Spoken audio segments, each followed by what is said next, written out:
Things happen for you, not to you. In retrospect, I've seen how my missteps have laid my foundation for who I am now and how it gives me a blueprint for who I will be in the future. In each trial, tribulation, and regret, I've learned the alchemizing power of reflection. Here are 3 regrets that I have from my teenage years. The first regret is not investing into myself no matter how much money I had. Didn't matter what job I have now, I realize it, but back then it really hit me when I was in high school. I didn't have a job, around that 14, 16 years old. It's really hard to get a job. I know technically you can, but if you live here in America, it's pretty hard to get a fucking job that young. Failing to invest in myself has been a significant regret in my journey. My first dream was to actually be a professional baseball player, and I was pretty good at it when I was young. I was the fastest, I catched, throwed, hit the best up until I got into high school. Up until then, my mom, she would praise my athletic abilities and, always be like, oh, all my babies are natural born athletes. Like, they don't need all that extra stuff, blah, blah, blah. But looking at my peers as I got into high school, I started to notice that the guys were having private lessons, one-on-one coaches, playing baseball all year round, being on travel teams, playing catch with their parents like every day. I didn't have that luxury, and I noticed that their parents invested so much into them. When you get older, you realize how much investment you actually have to put into yourself. Nothing is given to you. On my end, I only went to scheduled practices, which would be 3 days out of the week. And when I told my mom, hey, I think I need extra help, I was met with a lot of resistance. And she would say this over and over again: I don't have money for all that. And besides, you don't need all that. All my babies are natural born athletes. Led by my mother's philosophy led to a lot of disappointments, and it led me to get cut from my 8th grade year and my freshman year. But every time I got cut, the coaches would say, I had potential, I had potential. And I heard that word my entire 8th grade year and my entire freshman year. And I grew to kind of hate that word. It's like when they say almost is the saddest word in the dictionary. Almost made it. You were so close, but you almost made it. But that leads me to the best thing to hear, which is you just made it. I had to practically beg my mother for one-on-one coaching lessons. That's it. I wasn't asking for all the extra stuff, And on top of that, I only went to the coaches once a week, which is still the other guys are still going multiple times a week, having all this support. And I finally ended up making the JV team in 10th grade, varsity in my 11th grade year. Just looking at everything, I noticed how much of a disadvantage I was still at because I didn't have the money myself. I had to depend on my mom. I didn't have a dad, but I had to depend on my mom in order to give me those one-on-one lessons. And I ended up falling out of love with the game, and I quit just because it just felt like there was nothing I could do. There was literally nothing I could do. Me and my mom actually talk about it to this day, and she recognized her oversight. This made me realize the importance of where you are relative in life. I know this whole fucking movement about don't compare yourself to people, it's unreal, blah, blah, blah. Honestly, bro, if you don't fucking compare yourself to people and if you don't feel like shit for being where you're at in life, you're not gonna improve. You have to look at the people around you and you have to compare yourself. I know people are like, don't compare yourself. Shut the fuck up. Be strong enough to fucking compare yourself to the next guy and feel like shit and be strong enough to do something about it. Almost embarrassed about yourself as to why you're so behind in life. And that's when you start to get real with yourself. This is really what I'm talking about when it comes to reflection. Get real with yourself. Why? Why do I suck? Why can I not make the team? But also the importance of money. Money is a tool. Money should be used in exchange to improve your skills. I remember somebody saying like energy or money is energy. That's why they call it currency. I think when it comes to money, it hurts your pockets a little bit to see it go. But if that money that you put towards something can make you a more productive person, it's gonna be worth it. Another thing I go by is hurt the pockets, salvage the mind. I'd rather see that money go. I'd rather feel that paying that money like leave my pocket. I'll exchange that for a peace of mind. If I gotta invest it to a skill that's gonna make me more productive and more efficient and give me less stress as I'm doing it, then yeah, I'm gonna pitch out the money for it. In the Bible, in Ecclesiastes, it talks about the importance of money. And I'm gonna read it off to you, and I got it right over here to the side. But in Ecclesiastes chapter 7, verse 11 through 12, wisdom is even better when you have money. Both are a benefit as you go through life. Wisdom and money can get you almost anything, but only wisdom can save your life. The second one I'm going to read is Ecclesiastes chapter 10, verse 19. A party gives laughter, wine gives happiness, and money gives everything. In the Bible too, it talks about sacrifice. People offer up animals, the food that they need to eat for themselves and also for their family. And they'll go and slaughter this whole cow, boom, a sacrifice, and they offer it up to God. You gotta think, man, like through that time of you offering, your sacrifice to God, there's a long time before you receive that blessing from him. Whenever I make these sacrifices to myself, whenever I spend my last dime to improve myself, I'm not expecting it right away. Like I'm not expecting God to give me the blessing right away. I know that it's almost like I just planted a seed and it's going to need some time to grow in order for me to eat the fruit. It's the same day that you plant the seed isn't the same day that you eat the fruit. And so I'd rather deal with the pain of sacrifice than with the pain of regret. My second regret comes from doing things when I only felt motivated to do it. And I used to do this a lot when I was a teenager. Now that I've gotten older, I've gotten really good at saying no to that inner bitch. David Goggins talks about this inner bitch. Like, that motherfucker, like, I be telling him, like, yo, shut the fuck up. You're like, oh, like, I don't really feel like it. Shut the fuck up, you fucking bitch. Like, shut the fuck up, bro. Get the fuck up, do what you gotta do, and then you can fucking chill. But do the fucking work first, and then you can chill. I don't even eat. Like I don't even fucking eat until I do my work, because food makes me feel like comfortable. Like it makes me feel like, sleepy or things are all right. Like, nah, dude, like get up, go to the gym, do whatever you got to do. Do not eat yet. And I'm fucking getting sidetracked, but champions are built on the other side of I don't feel like it. And I fucking love this quote. Because, when you get up out of bed, you're like, oh, I don't feel like it. Nobody fucking feels like it. Nobody feels like getting up out of bed. Everybody wants to stay in bed a little bit longer. Shut the fuck up and get up and fucking go. Like, fucking go. This, man, it separates you from normal people. You don't know how many people woke up this morning and said, yeah, I don't feel like going to the gym. Nah, man, I don't feel like it. And they fucking didn't. Like, they let their inner bitch, and they're fucking bitches for it. They're fucking bitches for sitting there, laying down, and letting that little bitch in their head, let them fucking stay in bed. They're little bitches for fucking letting that nigga talk their way into not doing shit with their lives. And guess what? They're gonna stay normal. They're gonna stay like a normal fucking person. But me and you, reason why you watching this video, the reason why I talk to my fucking self is because I want to be extraordinary. Break that word apart. Extraordinary. One of the green lights that I get, like that green light that tells me to keep fucking going, is when I hear motherfuckers being like, nah, bro, that's way too much for me. Nah, bro, I ain't got time for all that. I'm like, good. I want to do that shit even more now because I know your normal ass won't fucking do it. And I know it's because they can't do it, but it's because they won't do it.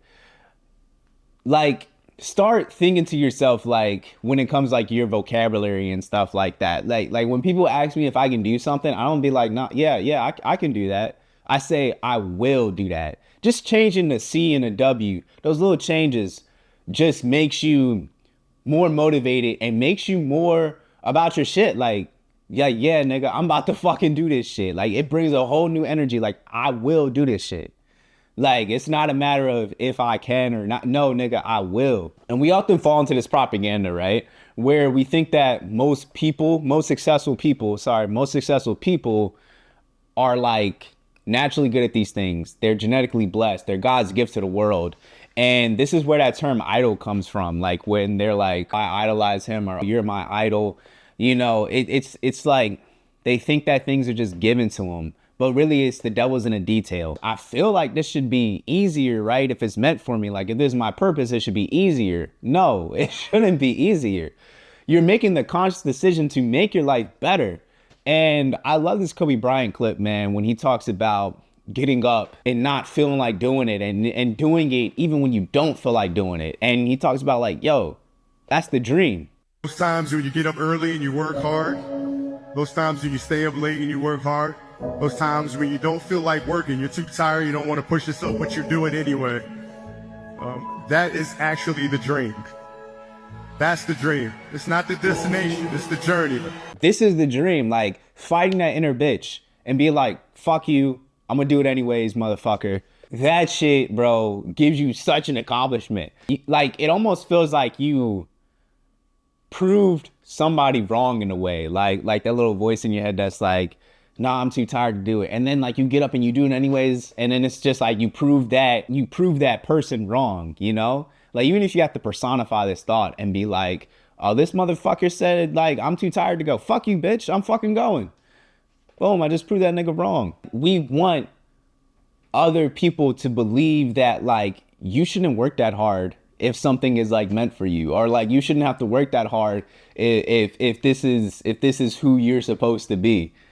And it's just like, no, like you're supposed to work your fucking ass off. In the book Relentless, written by Tim Grover, which is Michael Jordan's personal trainer, he said, I'm not telling you to love it. I'm not asking you to love the work.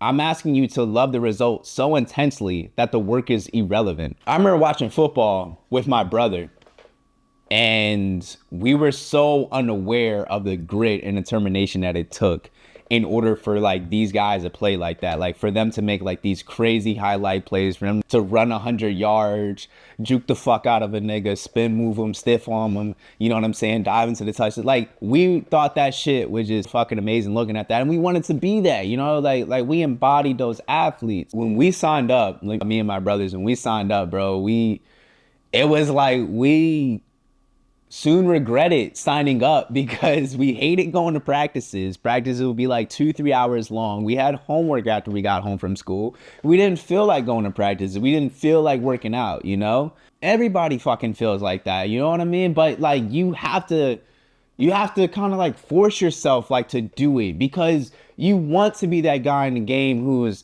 pulling those juke moves, who's making those highlight plays, who's just going crazy. Like you want to be that person, you know? But that person that's going crazy and doing all this crazy shit put in hella practices. Like, there's so much that goes on behind the scenes. And it's just like game day is like the fucking show. And it's crazy looking back at it that like we'd rather be chilling playing fucking video games than getting better at the real game, you know? Like, it's just one of them things, bro, where it's just like, I was just a kid. I can't fucking, you know, go too hard on myself. But growing up, you know, just realizing that and looking back at that. And ironically, when I told my mom, like, I wanted to quit, you know, and obviously I just wanted to quit just so I could have my free time back, she actually forced me to keep on playing. So I fucking played and I hated it, you know, like I still fucking hated it. I'm so happy that my mom did that, because that experience instilled in me like what you're hearing right now. In order to have like a standout moment in the future, like you gotta put in that fucking grind, man, in order to get what you want, you know, in order to make those highlight plays or like to make that viral video, you know, like you gotta get the fuck up and just fucking do it and just suck it up and just love the results so much that your practices and all the other bullshit that you go through is going to be worth it. My third and final regret is not using my anxiety as an advantage. I don't even fault myself for this shit because I gotta be a true alchemist when it comes to this shit and really like transmute the energy when it comes to use my anxiety as an advantage. Because it took me years to pretty much weaponize this disorder that I was diagnosed with when I was 12. And it continued up until I was 19. I was diagnosed with social anxiety and panic attack disorder, and it was crippling. It was to the point where I would avoid going to the mall, crowded places, because they would trigger a fucking panic attack. And it really came from me talking, to people, obviously running away people, no, it actually did happen. Some people did actually run away. But it was just like that type of experience was just like, shit, I'm gonna just shut my fucking mouth. Like, nobody likes me, shit, people probably still don't like me, but that's what I fucking love about it though. And that's what I love about being my authentic self, is that I run away the right people. My anxiety, it kept me from socializing with people. It kept me from sharing my thoughts and ideas. And it wasn't until I started expressing myself more and aligning myself with the right people that I started to have like noteworthy conversations. Ironically, I started to find the right people and the people who actually understood me, the people who spoke my language, I guess you could say. And then you realize like anxiety is just a result of suppressed energy that has nowhere to go. It's just built up. It's just like, we're like, what are we gonna do with this? What are we gonna do? it's like, and that's why anxiety is such a complicated emotion, because it's just energy, just like, where am I gonna go? What? It's actually very difficult if you think about anxiety. Sometimes it's just like, either you're really excited or you're like really scared. It's like, it's two different extremes sometimes. And I think now that I've gotten older, like, it's no longer a disorder to me. I know this may sound corny to some of you guys, but now it's my fucking superpower. Now I feel like if something doesn't make me anxious, it ain't worthwhile. It may not be worthwhile. Chris Bumstead actually has this quote that says, pressure is a privilege. And I love this quote, man. I use it all the time when I go into the gym, when, like, I started seeing like significant gains, like significant strength after this. Like, after I started implementing this, like, quote in my life, and just hearing like other people talk about like, yo, like, you need to feel a little bit anxious, like, when you weight lift. Like, when I'm underneath that fucking bench press, bro, and I'm like, all right, and some, you